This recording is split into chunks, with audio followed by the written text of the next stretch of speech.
house, and so she would rent the rooms out for so much a month or a week. Anybody ever see the movie with John Wayne, The Shootist? Yeah, now what he did, he rented a room in that house. That's what they did. So he rents a room in a boarding house. And soon afterwards, he falls in love with Rachel Donaldson Robards, who is the daughter of the woman who owned the boarding house. He falls in love with this gal. So he moves into this boarding house, rents a room there, and soon afterwards he falls in love with Rachel Donaldson Robards, who was the daughter of the woman who owned the boarding house. You know, according to historians, I'm not judging because time passes. She was a very attractive young lady, very well educated, spoke her own mind, and Jackson really admired that about her, and so he fell in love with her. Okay, again, she was a very pretty young lady. She was very well educated, which wasn't always the case at that time with women because their place was in the home, so to speak. And she spoke her mind, which women really didn't do at that time either, and Jackson admired that. But the relationship became an issue. Why? Look at the name. Donaldson. She was married. She was already married.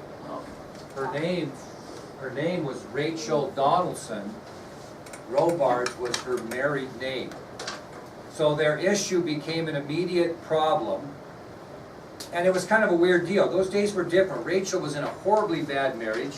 Her husband was very verbally abusive to her. There was no proof he was physically abusive, but I'm guessing he might have been if he was verbally. And she realized she had married the wrong man long before Andrew Jackson showed up, but in those days, you simply didn't divorce. That was not an option. What's that? No, that's a good question. No. So she realized she had married the wrong man. However, in those days, you simply lived with a bad decision like that. You didn't divorce. And she became so miserable that she separated from her husband and moved from Nashville, Tennessee to Mississippi, which at the time was Spanish owned. It was a a territory that was not owned by the United States. But she was so miserable that she finally couldn't take it anymore and separated from her husband and moved from Nashville, Tennessee to Spanish owned Mississippi.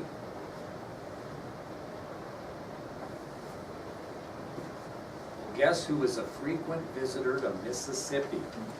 Andrew Jackson. And the relationship continued despite she was married. And in 1791, claiming Rachel's husband had divorced her, Rachel and Andrew, look at me, married. Well, you'll know what that means tomorrow. Well, not really, but not legally.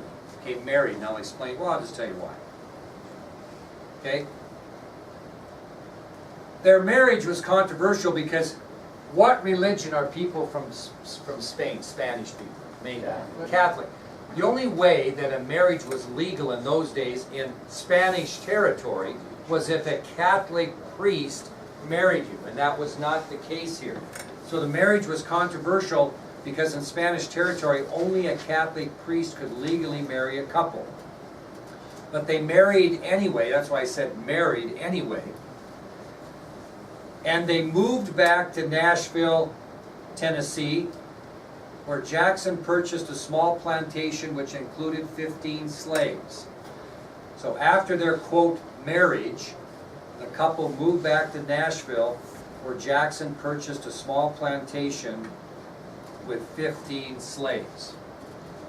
Tomorrow, I will tell you what her husband thought of that whole thing, and how that turned out. Okay, what I want you to do now with some sense of order is I want you to leave everything on your desk, and I want